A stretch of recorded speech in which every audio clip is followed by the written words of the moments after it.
I'm being joined tonight by a chieftain of the Labour Party, an actor and a lawyer, Mr. Kenneth Okonkwo. Thank you so much indeed for coming tonight. Thank you very much, and thank you viewers at home for joining us. Let's begin the conversation on the development. You saw the report on the arrest of one person that has well over 100 PVCs in Sokoto, and the investigations are going on where he got it and the details around what he made with it, and of course the conversations that came up yesterday on what INEC discovered about some bad eggs in the commission who were engaged in multiple registration. Let me get your view on that development. Oh, well, it's a very sad development, but it's something that is expected from a government that has been known to have thieves in all the sectors of the economy, whether it's oil, whether in economy. You should expect that they should plant also their own thieves inside the INEC, because INEC is going to move down by the Electoral Act 2022. It might be very difficult for anybody to perpetrate anything without an insider. And you recall that after the Osun State election, there was only one person that said that the Electoral Act 2022 was going to destroy our democracy. And the person is Bola Ahmed Tinubu. He made it clear. And of course, with profound respect, sir, Electoral Act 2022 will not destroy our democracy. It will destroy the insatiable appetite of politicians, probably like you, to manipulate our election. You know, after the Osun State election, Adeleke said that the difference between Electoral Act 2010 and Electoral Act 2022 is in his losing or winning election. You know that in 2010 Electoral Act, the overvoting is calculated not based on accredited voters, but based on a manual register. And can you imagine the absurdity of it? That you could bring a result that is actually more than the people that presented themselves to vote, and you have nothing in law to defend yourself. But in 2022, you saw that those things were taken care of. So the Beavers has provided a shield whereby, based on the accredited voters, that is what overvoting is based on. So the politicians now know that it is difficult to maneuver these things, and they are now planting their own people inside INEC so that they can operate from. Are you worried about that scenario? Very worried. But because INEC says that they are going to deal decisively with these people who have been caught in this act. You know, INEC, with profound respect, can only express their wish, but their wish cannot be their command. When they are not in charge of the instruments of coercion, in other words, the instrument of enforcement of laws, they are not in charge of the judiciary. So they can only express their wish, but it's only eternal vigilance of Nigerians that will stop all the shenanigans of failed politicians who know that they have failed come 2023, but who are trying by all means to manipulate the process. 2023 is not going to be an election like any other.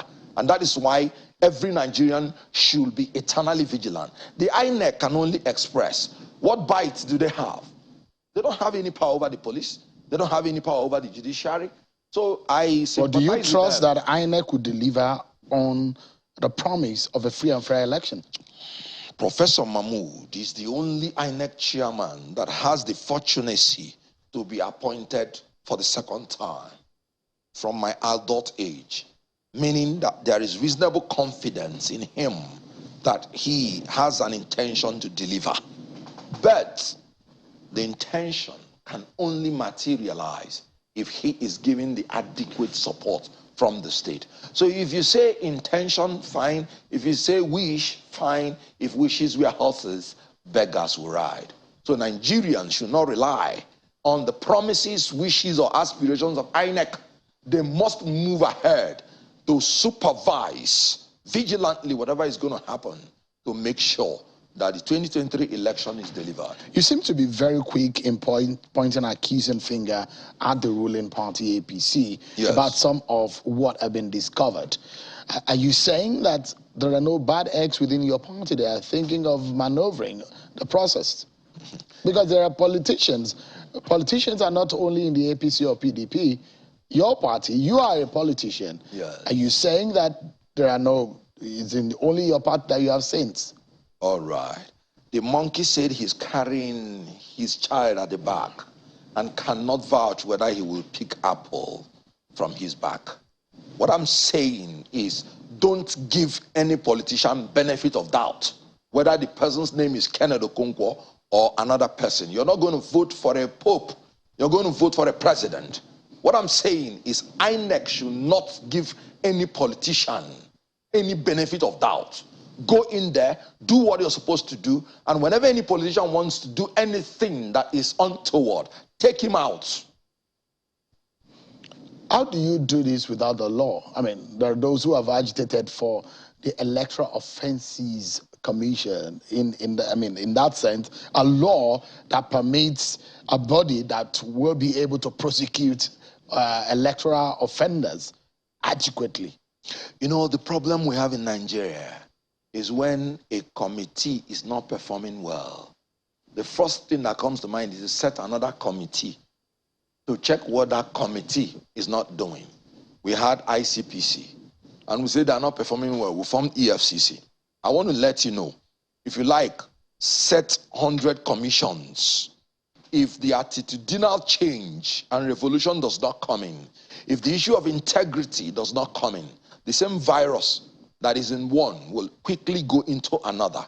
And that is not saying that we do not need an Electoral Offences Commission or tribunal, but it is saying that it is not going to succeed if the same attitude to what we are doing now will enter into it. There is no law that we do not have that can take care of our problems in Nigeria. But the issue is the issue of integrity, character, and attitude.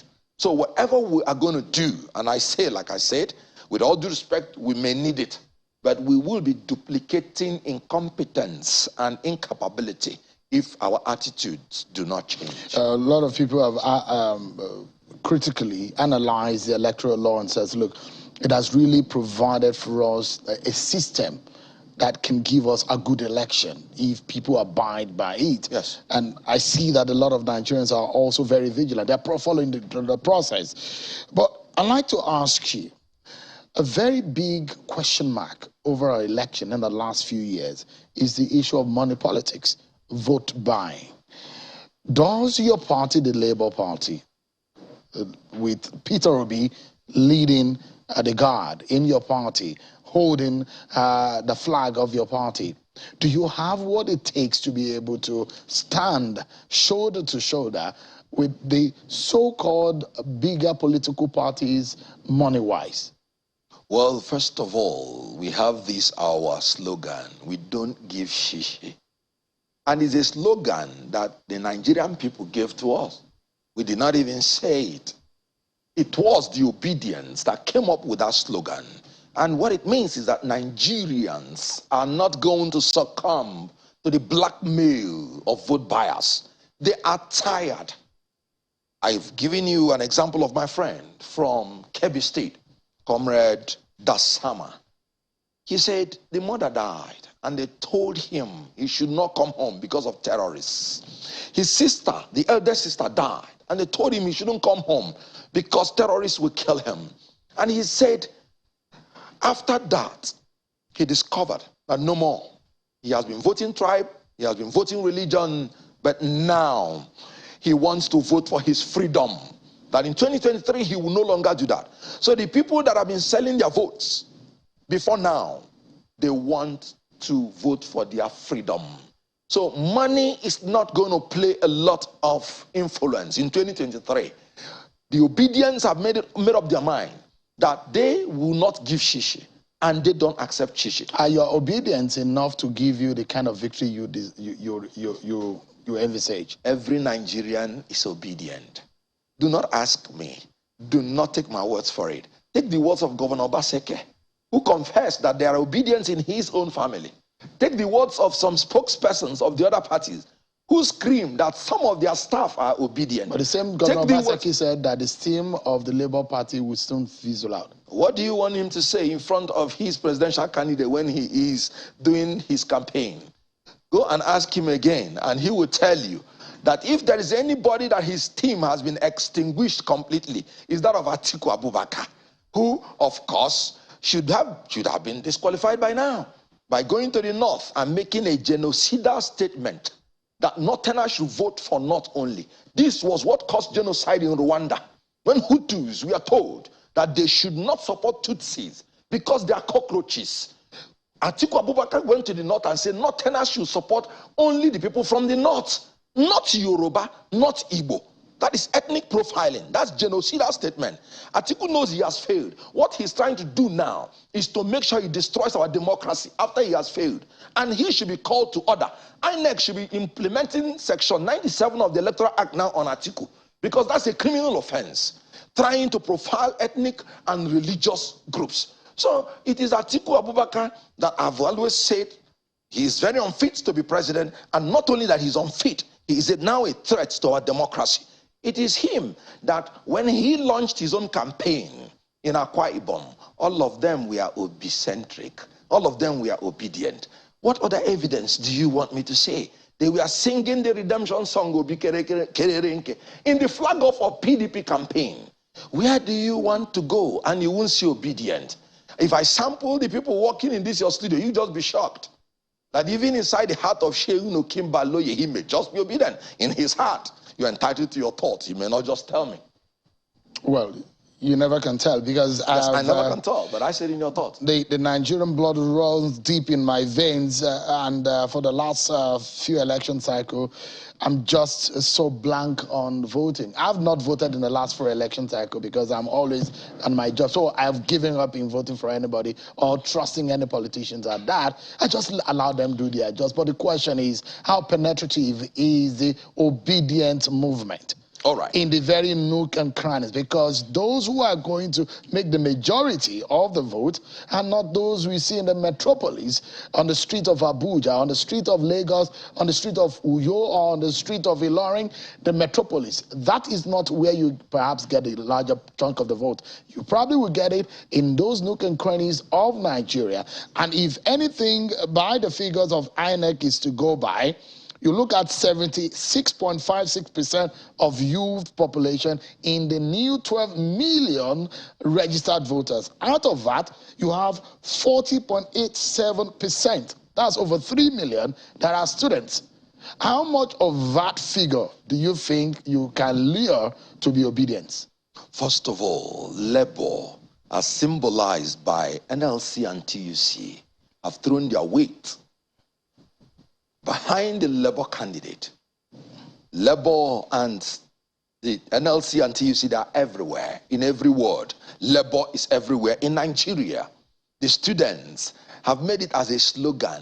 Even a fraternity, which is founded by a Yoruba man, they are the ones that gave us the song. Emiloko, Emiloko, Baba we know well, they shout Emiloko.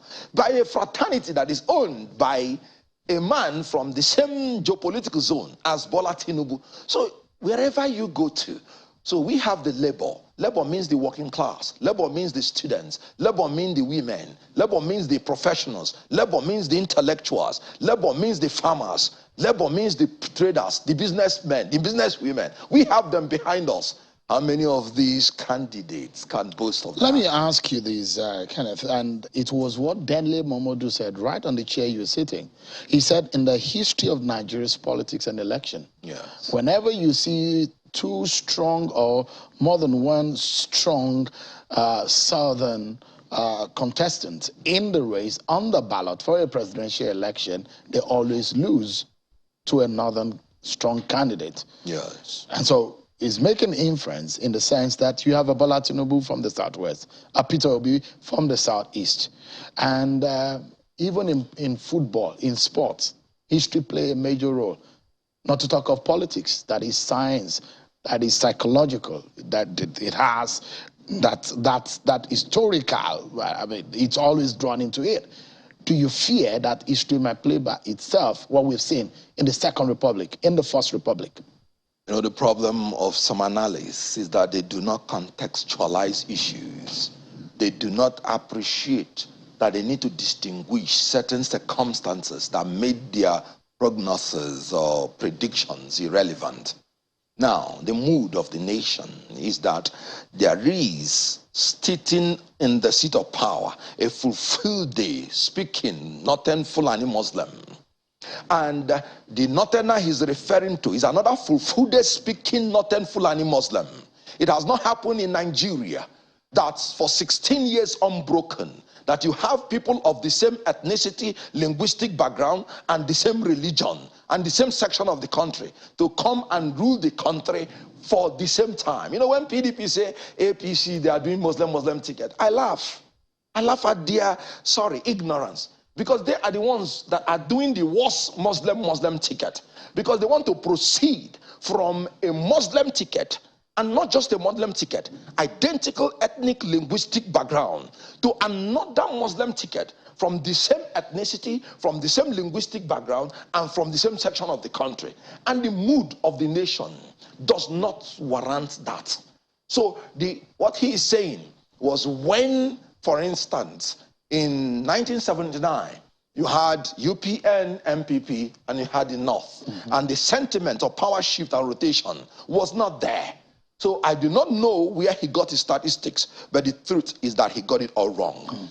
PDP's ticket has offended section 14, subsection 3, section 15, section 16, section 17, that enumerated the political, economic, and social objectives of Nigeria by picking that ticket, but particularly section 14.3 that said that our diversity should be recognized in the composition and the conduct of affairs of any government. So you must proactively ensure that there is no preponderance and domination of people from one ethnic, one section of the people against the others. But the agenda of the political parties are different.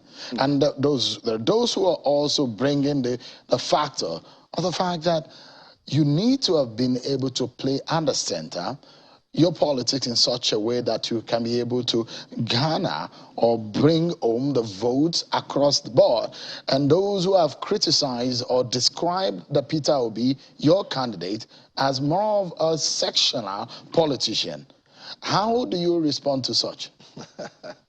Now, let's talk about sectional politics. As I have said, Atiku went to the north and said Northerners should vote only somebody from the north, not Yoruba, not Igbo. What can be more ethnic than that? Tinubu went to Ogun State and said it is the turn of the Yorubas. And when it comes down to the Yoruba, it is my turn. That is the meaning of Emiloko.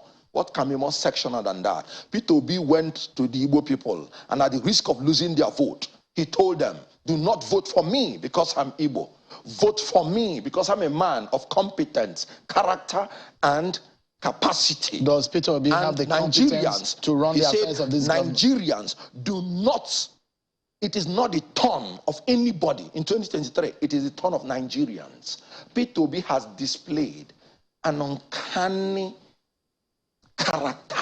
In reality, capacity. In reality, can your candidate win the election? No, he has already won. How? Oh, check the analysis like I've always told you. Take it by polls. You know there are 3 polls that have come out. ANAP, We Together, and Bloomberg. And in the first one, he scored 23. In the second one, 53. In the third one, 75. Soon and very soon, before the election reaches, when the 2 candidates will unravel, and I'm sure they're already unraveling, then it will now be Peter Obi and others. Because then collectively in the polling poll, they will not have up to 5%. And whenever you don't reach up to 5%, you'll be classified as others. So actually it is going to be Peter Obi and others. There is no other candidate. All right. Thank you so much, Mr. Kenneth Okonkwo. And I would have loved to ask you this final question, but we just have 30 seconds to close this segment. And the question will be, if there's one thing that will not make Peter Obi win this election, what would that be? It will be that Nigerians allow thieves to steal the election. because he has already won. Okay. Thank you so much indeed. Kenneth Okonkwo, lawyer, actor, and the chieftain of the Labour Party. Thank you so much indeed for coming. Thank you. I appreciate it.